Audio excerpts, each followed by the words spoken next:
আবু মালিক আশআরী রাদিয়াল্লাহু তাআলা আনহু বলেন, রাসূল সাল্লাল্লাহু আলাইহি সাল্লাম একদা বললেন, ইন্না ফিল জান্নাতে গোরাফ ইউরা যাহিরুহু মিন বাতিনুহু মিন জাহিরিহা। জান্নাতে কতগুলি দামি দামি ঘর রয়েছে, উন্নত মানের পদার্থ দিয়ে তৈরি। সাহাবীগণ বললেন, লেমন হাজিহি, আল্লাহর নবী এত দামি ঘর কে পাবে? তখন আল্লাহ রাসূল বলেন, লেমন আলানাল কালামা, যার স্বভাব ভালো সে পাবে, যার চাল চলন ভালো সে পাবে। দামি জান্নাত তো কই বললেন না তো যে তাহাজ্জুদ পড়বে সে পাবে। এরপরে অবশ্য তিনটা বলেছেন, এক আতা দুস্থ গরিব ফকির মিসকিনকে খেতে দিবে সে পাবে। তারপরে বলেছেন নিয়মিত যে নফল সিয়াম থাকে বৃহস্পতিবার সোমবার, প্রতি মাসে 3 দিন বৃহস্পতিবার সোমবার সিয়াম থাকার জন্য প্রাণপণে চেষ্টা করবেন। যে কোনো মূল্যে সাহারি খান আর না খান। সপ্তাহে পাপ নেকি কোন 2 দিন পেশ করা হয়? বৃহস্পতিবার সোমবার। আল্লাহ নবী বলতেন যে আমার মনটা চায় তো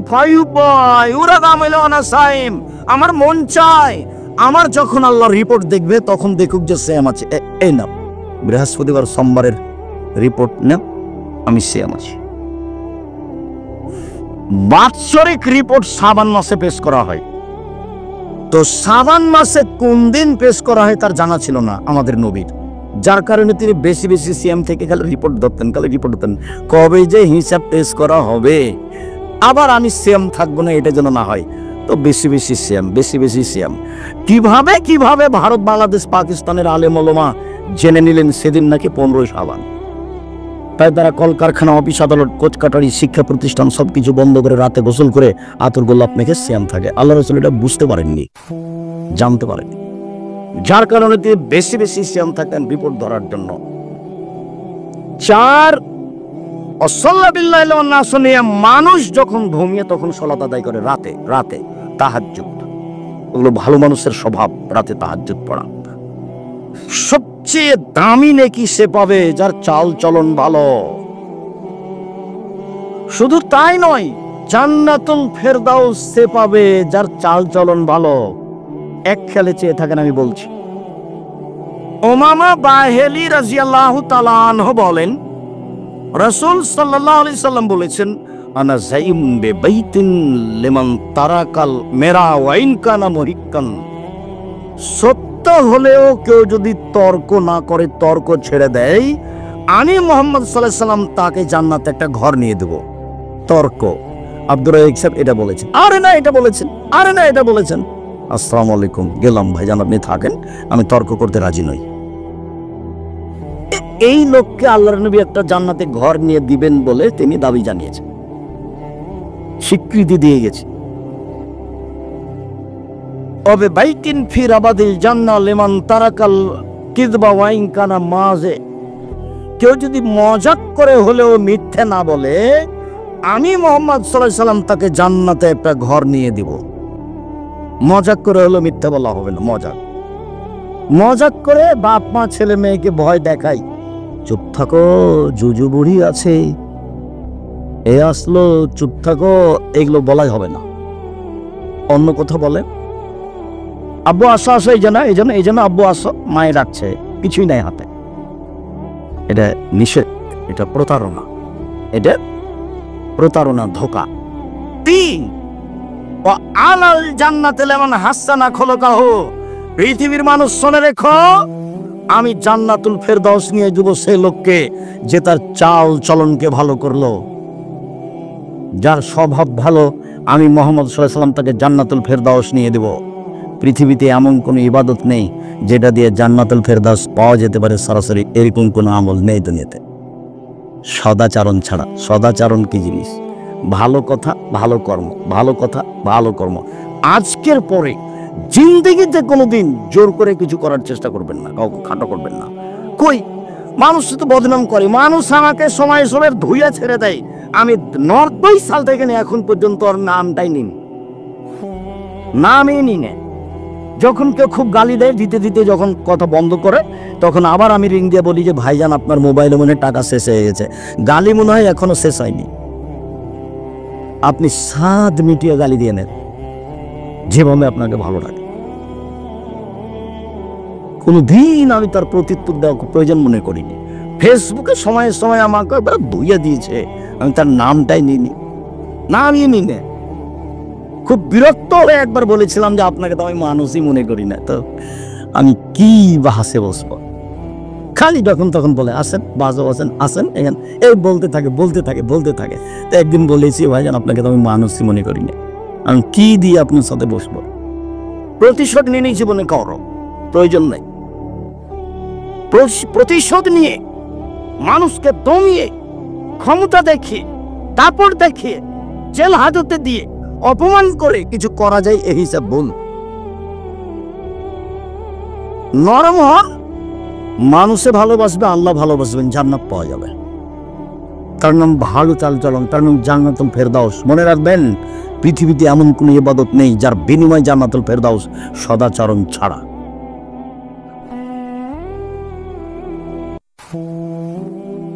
আয়েশা রাদিয়াল্লাহু তাআলা আনহা বলেন, রাসূল সাল্লাল্লাহু আলাইহি সাল্লাম বলেছেন, ইন্নামাল মুমিন ইয়াজিদু বিহুসনি খুলুকিহি দারাজাতাস সাইমুল কায়েম। অবাক, সদাচরণ একটা ইবাদত যা দিয়ে বড় বড় দুইটা ইবাদতের নেকি হয়, বড় বড় দুইটা ইবাদতের নেকি। এক, নিয়মিত তাহাজ্জুদ পড়লে যে নেকি হয়, সদাচরণ দিয়ে সে নেকি হয়। দুই, নিয়মিত নফল সিয়াম রোজা থেকে যে নেকি হয়, সদাচরণে ভালো আচরণে সে নেকি হয়। মনে থাকবে কিনা? ইবাদত হলো একটা, সদাচরণ। এ দুইটা বড় বড় ইবাদতের সমান, এক তাহাজ্জুদ আর এক হলো সিয়াম রোজা। মনে থাকবে না মনে হয়? সদাচরণ দিয়ে দুইটা বড় বড় ইবাদতের নেকি হয়, দুইটারই পার্সোনাল বিনিময় জান্নাত। রাতে তাহাজ্জুদ মানে রাসূলের সাথে থাকা যাবে, রাতে তাহাজ্জুদ মানে রাসূলের সাথে থাকা যাবে। এতিম পালন মানে রাসূলের সাথে থাকা যাবে। রাতে তাহাজ্জুদ পড়লে রাসূলের সাথে থাকার সুযোগ হয়। তো সদাচরণ করলেই তো রাতের সালাতের সমান নেকি হয়। নিয়মিত নফল সিয়াম মানে অনেক দামি জান্নাত পাবে। তো সদাচরণ করলে নফল সিয়ামের নেকি হয়, এই কথা মুহাম্মদ সাল্লাল্লাহু আলাইহি সাল্লাম বলেন। একজন সাহাবী বলছেন, জোহাইনা কাবিলার যে কালা আসহাব রাসূলুল্লাহ সাল্লাল্লাহু আলাইহি সাল্লাম, সাহাবীগণ আল্লাহর নবীকে বললেন, আচ্ছা আল্লাহর নবী, মা খায়রু মা উতিয়াল ইনসান, আল্লাহ যে মানুষকে নিয়ামত দিয়েছেন তার সবচেয়ে উত্তম কোনটা? আল্লাহ মানুষকে নিয়ামত দিয়েছেন হাত। হাত যে নিয়ামত, এটা কখন বুঝবেন? এখন হাত নেই যার, তাকে জিজ্ঞাসা করেন। পা যে নিয়ামত, এটা কিভাবে বুঝবেন? যার একটা পা নেই তাকে জিজ্ঞাসা করেন, তার পেশাব পায়খানায় কত সমস্যা। তাহলে পা যে নিয়ামত, এটা ওকে জিজ্ঞাসা করলে বুঝতে পারবো। অর্থ সম্পদ, আহাল পরিবার, ছেলে মেয়ে তো আছেই। তো রাসূল সাল্লাল্লাহু আলাইহি সাল্লামকে বলা হলো সবচেয়ে উত্তম নিয়ামত কোনটা? তখন আল্লাহ রাসূল বললেন, আল খুলুকুল হাসান, সবচেয়ে উত্তম নিয়ামত আল্লাহর পক্ষ থেকে ভালো আচরণ। কারো বদনাম করে দিন কাটাবেন না। গীবত এমন ভাবে আজকে উঠবেন যে গীবতের মুখে পেশাব করে দিলাম, জিন্দেগিতে গীবত করব না। যা কিছু অর্থ সম্পদ বদনাম করে লুটে নেই, তাতে আসে যাবে। হিংসা করবেন না, আরেকজনের উপরে হিংসা করে নিজে ক্ষতিগ্রস্ত হবেন না, এই আচরণ ভালো নয়। হিংসা এমনিতে জন্ম নেয়। এক হুজুর আর এক হুজুরের সাথে কথা বলে না, শয়তান পাগল করেছে হুজুরকে। আমি বলছি মাওলানা সাহেব আসেন জামিয়া সালাফে বক্তব্য দেওয়ার জন্য, তা হাসছে, বলছে আপনি আসতে পারবেন না। তো আবার হাসছে, তখন বলছি আপনার বাপও পারবেন। চাঁপাইনবাবগঞ্জের মানুষ তো আমরা, ওরা আমাকে ডাকেন, এখনই ডাকেন, এখনই চলে যাবো, এইভাবে। ও হিংসা পাতায় পরিণাম ছিঁড়ে দিয়েছে। সম্মানিত দিনী ভাই বোন, সবচেয়ে উত্তম নিয়ামত হচ্ছে সদাচরণ। নওয়াস ইবনে সামান রাদিয়াল্লাহু তাআলা আনহু বলেন, রাসূল সাল্লাল্লাহু আলাইহি ওয়াসাল্লামকে জিজ্ঞাসা করা হলো একবার, মাল বিররু ওয়াল ইসমু, আল্লাহর নবী একটু বলেন তো পাপ কি জিনিস, নেকি কি জিনিস? পাপ কাকে বলে, নেকি কাকে বলে, একটু বলেন তো আল্লাহ রাসূল। তো আল্লাহ রাসূল বলছেন, আল বিররু হুসনুল খুলুক, নেকি হলো ভালো আচরণ। নেন এবার আল্লাহ রাসূল বলবেন, নেকি হলো কোরআন তেলাওয়াত। কোরআন তেলাওয়াত তো নেকি হয়। নেকি হলো তাহাজ্জুদ, তাহাজ্জুদ তো অনেক বড় ইবাদত। নেকি হলো কুরবানি, বড় বড় ইবাদত যেগুলো জান্নাত পর কুরবানি তার একটা।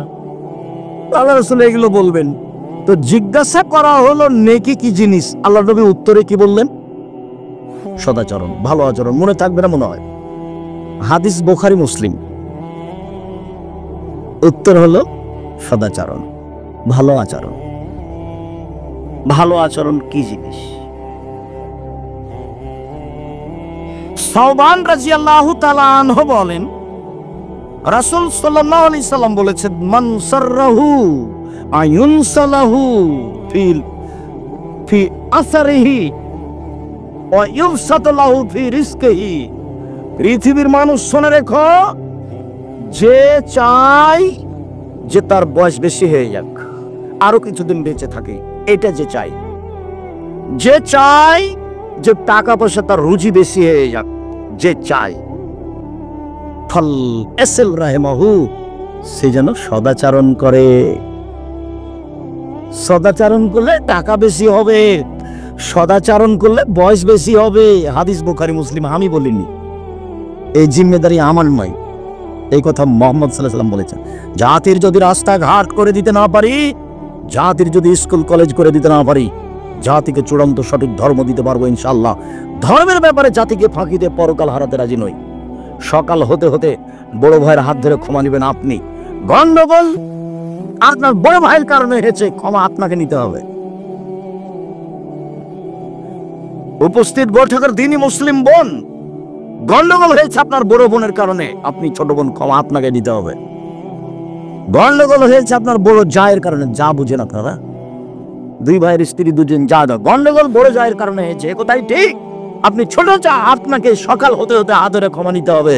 হাদিস বুখারী মুসলিম, আল্লাহ নবী এটাই বলেছে। একদিন এক সন্ধ্যা মানুষের সাথে কথা বন্ধ করে কাটাবেন না, মানুষের সাথে খারাপ আচরণ দেখে কাটাবেন না। একদিন দেখেছিলেন বয়স 40, এখন দেখছেন 60, তারপর দেখবেন একদিন নেই। অল্প দিন বাঁচতে এসে মানুষের সাথে খারাপ আচরণ করে বাঁচবেন না, এটা খুব ক্ষতিকারক। বিচারের মাঠে নেকি দিয়ে বুঝিয়ে দিতে হবে সব। তখন তো আর টাকা পয়সা থাকবে না, তখন তো আর হাত ধরে ক্ষমা নিতে পারবেন না, ভাইজান ভুলটা হয়ে গেছিল, আমাকে মাফ করেন, এটা তো আর বলতে পারবেন না। তো কি দিয়ে এটা পরিশোধ হবে? কি দিয়ে? নেকি দিয়ে। যদি নেকি না থাকে তাহলে ওর পাপ নিতে হবে বিচারের মাঠে। এভাবে বিচার, হাদিস বুখারী মুসলিম, এভাবে রাসূল সাল্লাল্লাহু আলাইহি ওয়াসাল্লাম বিচার করেছে। সদাচরণের খুব দাম। সদাচরণ কি জিনিস? আবু হুরায়রা রাদিয়াল্লাহু তাআলা আনহু বলেন, রাসূল সাল্লাল্লাহু আলাইহি ওয়াসাল্লাম বলেছেন, আর-রাহমুশ শুহনাতুম মিনার রহমান, সদাচরণ রহমান থেকে বের হয়েছে। রহমান দয়া, ভালো আচরণ, এখান থেকে সদাচরণ বের হয়েছে। কাল আল্লাহ তাআলা, আল্লাহ তাআলা বলেন, পৃথিবীর মানুষ শুনে রেখো, আমি আল্লাহ বলছি, সদাচরণ মান ওয়াসালাকে ওয়াসালতুহু, তোমাকে যে নিবে আমি আল্লাহ তাকে নিব। অমান কাতাকে কাতাতুহু, তোমাকে যে ছেড়ে দিবে আমি তাকে ছেড়ে দিব। যার সদাচরণ নেই তারা আল্লাহ নেই। তো কিভাবে থাকে, কিভাবে খায়?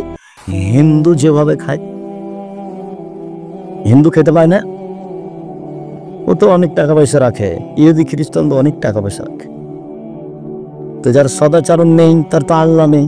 তো বাঁচে কিভাবে? ইহুদি যেভাবে, ও বাঁচে কিভাবে? খ্রিস্টান যেভাবে, ও বাঁচে কিভাবে? হিন্দু যেভাবে। আল্লাহ নবী বলেছেন, কথা শেষ, হাদিস বুখারী মুসলিম, মান ওয়াসালাকে ওয়াসালতুহু, তোমাকে যে নিবে আমি তাকে নিব। অমান কাতাকে কাতাতুহু, তোমাকে যে ছেড়ে দিব আমি তাকে ছেড়ে দেব। আয়েশা রাদিয়াল্লাহু তাআলা আনহা বলেন, রাসূল সাল্লাল্লাহু আলাইহি ওয়াসাল্লাম বলেছেন, আর রাহেম মুআল্লাকাতুন বিল আরশ, সদাচরণ এভাবে আল্লাহর আরশ ধরে ঝুলন্ত একটা রূপরেখা নিয়ে সদাচরণ, এটা হলো সদাচরণ, ভালো আচরণ। রূপরেখা নিয়ে ভালো আচরণ বলে পৃথিবীর মানুষ শুনে রেখো, মান ওয়াসালানি ওয়াসালাহুল্লাহ, আমাকে যে নিবে আল্লাহ তাকে নিবেন, ওমান কাতানি কাতাহুল্লাহ, আমাকে যে ছেড়ে দিবে আল্লাহ তাকে ছেড়ে দিবেন। সদাচরণ বলছে, হাদিস তো বুখারী মুসলিম, প্রায় হাদিস সব গড়ান বুখারী মুসলিমের হাদিস সব। সদাচরণ এভাবে ঝুলন্ত অবস্থায় বলছে, আমাকে যে নিবে আল্লাহ তাকে নিবেন, আমাকে যে ছেড়ে দিবে আল্লাহ তাকে ছেড়ে দিবেন। রাসূল সাল্লাল্লাহু আলাইহি ওয়াসাল্লাম একদা বলছেন, আল্লাহ লা ইউমিনু, আল্লাহ লা ইউমিনু, আল্লাহ লা ইউমিনু, আল্লাহর কসম ও মুমিন নয়, আল্লাহর কসম ও মুমিন নয়, আল্লাহর কসম ও মুমিন নয়। কি লাভ মানে ইয়া রাসূলুল্লাহ? তো সাহাবীগণ বলছেন, আল্লাহর নবী আপনি কার কথা বলছেন? বারবার যে বলছেন যে ও মুমিন নয়, মুমিন নয়, সে কে? তখন আল্লাহ রাসূল বলছেন, মান লা ইয়ামান জারহু বায়াকাহু, যে তার প্রতিবেশীকে কষ্ট দেয় সে মুমিন নয়। ভালো মানুষ আব্দুর রাজ্জাক বিন ইউসুফ কি না, প্রতিবেশীকে জিজ্ঞাসা করতে হবে, তাহলে ধরা পড়বে কেমন ভালো মানুষ। একটা লোক এসে বলছে আল্লাহ রাসূল কিফা আলামনি আসাতো আহসান, তো আমি কি দিয়ে বুঝবো যে আমি ভালো মানুষ, আমি খারাপ মানুষ? আল্লাহ রাসূল বলেন তো আমি কি দিয়ে বুঝবো আমি ভালো মানুষ, আমি খারাপ মানুষ? তখন আল্লাহ রাসূল বলছেন, এজা সামাইতা মিন জিরানাকা ইয়াকুলান আনতা আহসানতা ফাকাদ আহসানতা, যখন তোমার প্রতিবেশী বলবে তুমি ভালো তখন তুমি ভালো। বাইজা সামাইতা মিন আনতা আসাতা ফাকাদ আসাতা, যখন তুমি প্রতিবেশী থেকে শুনবে তুমি খারাপ তখন তুমি খারাপ। আমি কিন্তু অনুবাদক, এখানে আমার কিছু করারও নাই, কিছু বলারও নেই। মুহাম্মদ সাল্লাল্লাহু আলাইহি ওয়াসাল্লাম এভাবে বলেছেন, আমি আপনাকে বাংলা করে দেখাচ্ছি। একজন সাহাবী রাসূলকে এসে বলছেন, আল্লাহ রাসূল ইন্না ফুলানাতান তুযকারু মিন কাসরাতি সলাতি ওয়া সিয়ামি ওয়া সাদাকাতিহা গায়রান্নাহা তুজিরানা বিলিসানিহা। আল্লাহর নবী, একটা মহিলা বেশি বেশি সালাত আদায় করে সবাই বলছে, বেশি বেশি সিয়াম পালন করে সবাই বলছে, বেশি বেশি দান খায়রাত করে সবাই বলছে। সবাই যে বলছে যে খুব দান করে, খুব তাহাজ্জুদ পড়ে, খুব সিরে, মহিলাটা খুব ভালো, তবে মহিলাটা প্রতিবেশীকে কষ্ট দেয়। তখন আল্লাহ রাসূল বলছেন, হে ফিন্নার, ও জাহান্নামে যাবে। নেন এবার তাহাজ্জুদ তো কাজে লাগলো না।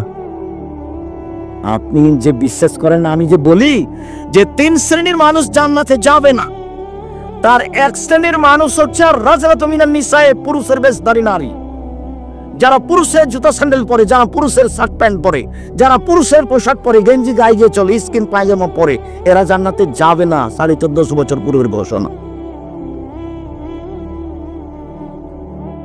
2 অধ্যায়ুস আল্লাযী কুরিয়া ফিআল খাবাসা, যে তার বাড়িতে বেহাইয়ের সুযোগ দিয়েছে। এই মেয়ে যার, এই মহিলা যে স্বামী, ও কাকুরু স্বামী কিভাবে দিন কাটায়, ও তো কিছু বুঝে না, এমনিতেই পিতা। ওর মা তো কিছু বুঝে না, এমনিতেই মা। ওর বাপে বিবাহ নিয়েছে, স্বামীর কাছে গেছে, তাই বাচ্চা হয়েছে, সেই জন্য ও মা। মা কাকে বলে তার তো কোনোদিন হিসাব নেই। 1 মিনিট, একটু পরে সদাচরণের কথা আসছে, যেহেতু এখানে কথাটা মনে পড়েছে, মাথায় বারবার আঘাত করছে, একটু বলে নি। জাবের রাদিয়াল্লাহু তাআলা আনহু বলে যে আমি একদা আল্লাহ রাসূলের সাথে যুদ্ধ করতে গেছিলাম, ফিরে আসছি, মদিনায় ঢুকবো। এখন ঢুকবো তো আল্লাহ রাসূল বলছেন, এই সাহাবীগণ সবাই এখানে বসেন, সকালে বাড়ি যাব। তো আমি জাবের বললাম, আল্লাহর নবী আমি তো নতুন বিবাহ করেছি, আমাকে একটু বাড়ি যেতে অনুমতি দেন। তখন আল্লাহ রাসূল অন্যদিকে চলে গেলেন, বললেন, ও তুমি নতুন বিবাহ করেছো, কুমারী মেয়ে বিবাহ করেছো না তালাক প্রাপ্তা মেয়ে বিবাহ করেছো? তা বললাম, আল্লাহর নবী আমি তালাক প্রাপ্তা মেয়ে বিবাহ করেছি, ওর স্বামী, ওর বিবাহ হয়েছিল, ওর স্বামী তাকে তালাক দিয়ে দিয়েছে, আমি তাকে বিবাহ করেছি। তো আল্লাহ রাসূল বলছেন, হাল্লা বিক্রম তোলায়েবকা, তুমি কুমারী মেয়ে কেন বিবাহ করলে না? তুমি তার সাথে খেলতেও, তোমার সাথে খেলতো।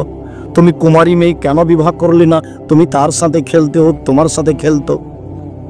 যাক, আল্লাহ রাসূল তো এই পর্যন্ত বললেন। এখন দেখেন জাবের কি বলেন। জাবের রাদিয়াল্লাহু তাআলা আনহু বলেন, আল্লাহ নবী শোনেন, আমার আব্বা উহুদের যুদ্ধে শহীদ হয়েছেন 9 জন মেয়ে রেখে, আমার 9টা বোন আছে। আল্লাহ রাসূল শোনেন, হাদিস কিন্তু বুখারী মুসলিম, আমার আব্বা ওহুদের যুদ্ধে শহীদ হয়েছেন 9টা মেয়ে রেখে, আমার 9টা বোন আছে। আক্রাহু আন আতাজাওয়াজা মিসলাহুন্না অফিরাতিন আল খারকা, আমার বোনদের মতো কম বয়সের মেয়েকে আমি বিবাহ করা পছন্দ করিনি 4টা কারণে। আমার বোনদের মতো কম বুদ্ধির মেয়েকে বিবাহ করা পছন্দ করিনি 4টা কারণে। আমার স্ত্রী যেন আমার বোনদেরকে বিদ্যা শিখাতে পারে। কম বয়সের মেয়ে হলে বিদ্যা শিখাতে পারবে না, এই জন্য বেশি বয়সের মেয়ে বিবাহ করেছি। 2 বলে তুয়াব দেবা হন না, আমার স্ত্রী যেন আমার বোনদেরকে শিষ্টাচার শিখাতে পারে। কম বয়সের মেয়ে হলে শিষ্টাচার শিখাতে পারবে না, এই জন্য বেশি বয়সের মেয়েকে বিবাহ করেছি, যাতে করে আমার 9টা বোনের শিষ্টাচার দিতে পারে। 3 বলে তুরাত জেলা হন না, আমার স্ত্রী যেন আমার বোনদের মাথার চুল চিরুনি করে কাপড় চোপড় দিয়ে সাজগোজ করে পরিপাটি করে রাখতে পারে, এই জন্য আমি বেশি বয়সের মেয়ে বিবাহ করেছি। 4 বলে তাকুমা আলাইহিন না, আমার স্ত্রী যেন আমার বোনদেরকে পাহারা দিতে পারে। পাহারা মা মানে পাহারা দা। আমি আপনাকে কষ্ট দিনি, এখন আপনার মেয়েটা বসে আছে, নখ বড় আছে, বলেন তো আর আপনার স্ত্রী পাহারা দা? ওই স্ত্রী আপনার মেয়েকে বলিন যে আম্মু তুমি তোমার মাকে খালা বলে সৎমা বলে ডাকো, ও সৎমা। কষ্ট নিয়েন না, আমি জানি এটা তার মা, সৎমা নয়, কিন্তু আমি কোনোদিন স্বীকৃতি দিইনি। আমি বলেছি এটা তোমার সৎমা, এটা তোমার খালা। নবী বলেছেন নবীগণের বৈশিষ্ট্য 10টি, সব নবীর খাসলাত ছিল 10টি, সব নবীর অভ্যাস ছিল 10টি, সব নবীর নিয়ম নীতি ছিল, স্বভাব ছিল 10টি। 1 মোচ কেটে ফেলা, চেঁচে ফেলা নয়। 2 দাড়ি বড় করা, চেঁচে ফেলা হারাম, ছোট করাও হারাম। চেঁচে ফেললে চোখের পাওয়ার কমে যায়, চেঁচে ফেললে স্ত্রী মিলনের ক্ষমতা কমে যায়। 3 কাসুল আসফারে, নখ কেটে ফেলা। সব নবীর বৈশিষ্ট্য ছিল নখ কেটে ফেলা। আপনার চোখের সামনে আপনার মেয়ে নখ বড় দিয়ে আছে আর নেইল পালিশ দিয়েছে। ইহুদি খ্রিস্টানদের পতিতালয়ের মেয়েদের বৈশিষ্ট্য হচ্ছে নখে নেইল পালিশ দেওয়া। ইহুদি খ্রিস্টানদের পতিতালয়ের মেয়েদের বৈশিষ্ট্য হচ্ছে নখে নেইল পালিশ দেওয়া আর কপালের টিপ দেওয়া। হিন্দুদের নীতি, হিন্দুদের মেয়েদের বিবাহ করার 10টি পদ্ধতি আছে, তার একটি পদ্ধতি হলো রাক্ষসী বিবাহ। মেয়ের বাপ বিবাহ দিবে না, ছেলেটা জোর করে বিবাহ করবে, কপালে টিপ দিতে পারলে বিবাহ হয়ে গেছে। টিপ দেওয়া প্রথা হিন্দুদের পক্ষ থেকে এসেছে। আমি পিতা, আমি মা। শিষ্টাচার কাকে বলে কেউ বুঝে না, শিষ্টাচার কাকে বলে। এমনি থাকে, খায়, পেশাব পায়খানা করে দিন কাটায়। শিষ্টাচার কেউ বুঝতে চায় না। শিষ্টাচার ঘোড়ার ডিম। আপনার স্ত্রী পাবনা শহরে একটা তরকারির বাটি কিনেছে, তরকারির বাটি, সেটা হলো রুই মাছ, এটা কোন শিষ্টাচার? আপনার স্ত্রী একটা আয়না কিনেছে, আয়না মুখ দেখার, চোখ দেখার, সেটা হলো কাতল মাছ, এটা কোন শিষ্টাচার? আপনার স্ত্রী কিছু প্লেট কিনেছে, তাতে আছে চিংড়ি মাছ, এটা কোন শিষ্টাচার? আপনার বাচ্চার পেশাব পায়খানার জন্য একটা পট কিনেছেন, সেটা হলো ঘোড়া, এটা কোন শিষ্টাচার? আপনার বাড়িতে শোকেজে আপনার স্ত্রী পুতুল সাজিয়ে রেখেছে, কাঁকড়া, এটা কোন শিষ্টাচার? আপনি আপনার পুতনির নাতনির জন্য ছেলের পক্ষ থেকে মেয়ের পক্ষ থেকে তার জন্য পুতুল কিনে নিয়ে এসেছেন, হুজুরের বাড়িতে পুতুল আছে, এটা আবার কোন শিষ্টাচার? জাতির যদি রাস্তাঘাট করে দিতে না পারি, জাতির যদি স্কুল কলেজ করে দিতে না পারি, জাতিকে চূড়ান্ত সঠিক ধর্ম দিতে পারবো ইনশাআল্লাহ। ধর্মের ব্যাপারে জাতিকে ফাঁকি দেয়, পরকাল হারাতে রাজি নেই, কোন সময় রাজি নেই আমি। ছবি, মূর্তি, পুতুল সর্বদা হারাম। রাসূল সাল্লাল্লাহু আলাইহি ওয়াসাল্লাম বলছেন, আল্লাহ তাআলা বলেছেন, ইন্নাল্লাহা হাররামাল খামরা ওয়াল মাইসিরা ওয়াল খিনজিরা ওয়াল আসনাম অফিরাতিন বায়াল আসনাম। যেই ভাষা দিয়ে মদ হারাম করা আছে, যেই ভাষা দিয়ে জুয়া হারাম করা আছে, যেই ভাষা দিয়ে সুর, শুকুর হারাম করা আছে, ওই ভাষা দিয়ে পুতুল কিনা হারাম ঘোষণা করা আছে, ওই ভাষা দিয়ে পুতুলের ব্যবসা হারাম ঘোষণা করা আছে। ভাষা একই, শব্দ হারামা, সুর হারামা, মদ হারামা, জুয়া হারামা, পুতুল হারামা, একই শব্দ, একটাই শব্দ দিয়ে হারাম করা আছে সব। কেমনে আপনার বাসায় পুতুল থাকতে পারে? এটা কেমনে শিষ্টাচার হয়? আমি এক মন্ত্রী এমপিকে বলছি, ভাইজান একটু মূর্তিটা নামাতে হবে ভাইজান, না হলে তো আমি এখানে বসতে পারবো না। তখন আমাকে বলছেন, আরে আমি খাঁটি আহলে হাদিস, তাই বলছিলাম। তখন তার পাশে বাঘের মূর্তি আছে। আচ্ছা ভাইজান, আমাকে মাফ করবেন, যদি আপনার এই সরানো সম্ভব না হয় তাহলে আমি চলে যাচ্ছি। আচ্ছা আচ্ছা ঠিক আছে, বসেন, আমি সরাচ্ছি। সরিয়ে দিল, তখন আমি বসলাম।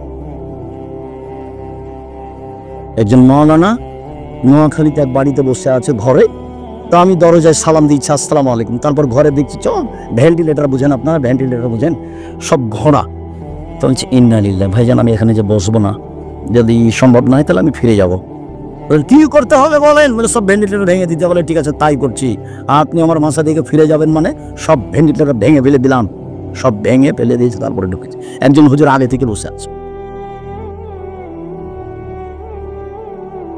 রংপুরের এটা দিনাজপুর শহরে যারা নির্বাচনের মধ্যে ব্যস্ত থাকে, ওর অফিসে তো দূর দিকে মূর্তি আছে। তো মাওলানা সাহেব বসে আছেন। মাওলানা সাহেব মারা গেছেন, সেদিনই কণ্ঠ বন্ধ হয়ে গেছিল, বড় মাওলানা। তা আমি দরজায় সালাম দিচ্ছি, আসসালামু আলাইকুম, ইন্না লিল্লাহি ওয়া ইন্না ইলাইহি। ভাইজান আপনি এখানে যে? আরে আপনি মহাদ্দেশ মানুষ, এ কথা আমাকে বলছে। তা আমি ঘুরে বলছি, এই ছেলে চলো তো, রিক্সা কোথায়? আমার এখানে থাকা হবে না। তা আমি চলে গেলাম। কোথায় নিয়ে যে রাখলো? ও ঘরেই বসে নিয়ে। অনেক দিন যে ঘরে বসতে দিয়েছে, সে খাটে আছে ময়ূর, ওটা না কাটা পর্যন্ত ঘরে বসুন। আল্লাহ রাসূল ঢোকেননি সেই বাড়িতে। এর সাথে কোনো আপোষ নেই। কেমনে আপনার স্ত্রীটা কিনতে পারে? আহলে হাদিস তো বহু দূরের কথা। আহলে হাদিস এবারে মুনাফিকি ছাড়া কিছুই নয়। পুতুলের সাথে আপনার আপোষ কি করে হলো? আপনি কি ইমানদারি দেখাতে চাচ্ছেন? কি হিসাব আপনার? পায়দাকার মালিক আপনি, কি ভেবে চলে পারেন? বাড়িতে ঢুকে যত ছবি, মূর্তি, পুতুল, কাকা আছে সবকে ভেঙে চৌচির করে ঘুমাতে হবে। তাহলে আপনি মোমেন বক্তব্য শুনেছেন, অন্যথা আপনি আমার বক্তব্যের সাথে মুনাফিকি করেছেন। আমার বক্তব্যের সাথে মুনাফিকি করে কোনো লাভ নেই। মুহাম্মদ সাল্লাল্লাহু আলাইহি ওয়াসাল্লাম বাড়িতে ঢুকলে ছবি, মূর্তি, পুতুল, কাপড় চোপড় যা থাকতো, যাতে ছবি থাকতো, ছিঁড়ে ফেলে দিতেন, তারপরে ঢুকতেন। এ কথা আয়েশা রাদিয়াল্লাহু তাআলা আনহা বলেন, হাদিস বুখারী মুসলিম। যাওয়ার সময় একটা বই নেবেন, উপদেশ, একটা আলোচনা আছে ছবি মূর্তির, নিচে দেখতেন। বইয়ের নাম উপদেশ, আলোচনার নাম ছবি ও মূর্তি। এর সাথে আপনার আপোষ ভালোবাসা কেন? আমাকে বলছে, আব্দুর রাজ্জাক সাহেব আমার আম্মাকে ভালোবাসি, সেই জন্য আমার আম্মার ছবি সুন্দর করে সাজিয়ে আমি অফিসে রেখেছি। আমি বলছি আপনি কুসন্তান। ইন্নালিল্লাহ, বলেন কি আপনি? জি। একই কথা। বলে ভালো সন্তান হচ্ছে ওই যে মাকে কবর দিয়ে এসে বাড়িতে ঢুকে মায়ের পাসপোর্ট সাইজের একটা ছবি ছিল, তাকে টুকরা টুকরা ছেড়ে ফেলে কবরের পাশে গিয়ে কোনো দোয়া জানে না, হাত তুলে বলছে আল্লাহ আমার মাকে ক্ষমা করো। এই সবচেয়ে ভালো সন্তান। এ হলো সুসন্তান।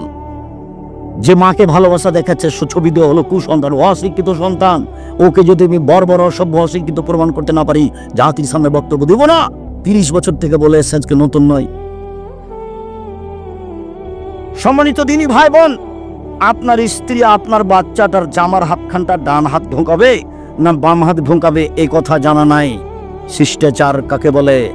আপনার স্ত্রী আপনার বাচ্চার কোন পায়ের জুতাটা আগে পরাবে, এইটা তার জানা নাই। শিষ্টাচার কাকে বলে? আপনার স্ত্রী আপনার বাচ্চাকে দুধ খাওয়ার সময় বিসমিল্লাহ বলে না, এটা তার জানা নাই। শিষ্টাচার কাকে বলে? যতবার আপনার স্ত্রী বাচ্চাকে দুধ খাওয়াচ্ছে, যদি আপনার স্ত্রী বিসমিল্লাহ না বলে, এ দুধ শয়তান খাবে, নিশ্চিত খাবে, অবধারিত খাবে, খাবেই খাবে। নবী বলেছেন খাবে, অতএব খাবে। আপনার স্ত্রী দরজাটা বন্ধ করে বিসমিল্লাহ বলে না, শিষ্টাচার কাকে বলে? আপনার স্ত্রী আপনার বাচ্চা যখন পানি খায় তখন বাম হাতে গিলাস ধরে থাকে, আপনার স্ত্রী বলে না ছি ছি ছি আব্বু আব্বু আব্বু, বাম হাতে শয়তান খা, বাম হাতে শয়তান খা, ডান হাতে ধরো, ডান হাতে ধরো, এই কথা আপনার স্ত্রী বলে না। শিষ্টাচার কাকে বলে? পেশাব পায়খানা যাওয়ার সময় আপনার স্ত্রী বলে না দোয়া পড়ে ঢোকো, শিষ্টাচার কাকে বলে? শোয়ার সময় ডান কাতে শয়, কথা আপনার স্ত্রী বলে না। শিষ্টাচার কাকে বলে? আম্মু আমাকে সালাম দিয়ে বাড়ি থেকে বের হও, আপনার স্ত্রী বলে না। শিষ্টাচার কাকে বলে? আম্মু বাড়িতে ঢোকার সময় সালাম দিয়ে ঢুকতে হবে, আপনার স্ত্রী বলে না। শিষ্টাচার কাকে বলে? শিষ্টাচার কি জিনিস? শিষ্টাচার না আমি জানি না, আমার স্ত্রী জানে। দুইজন মিলে থাকি আর খায় আর পেশাব পায়খানা করে দিন কাটাই পশু প্রাণীর মতো। বুঝেও বুঝে না ওরা, অন্তর আছে বুঝে না, দেখেও দেখে না ওরা, চক্ষু আছে দেখে না।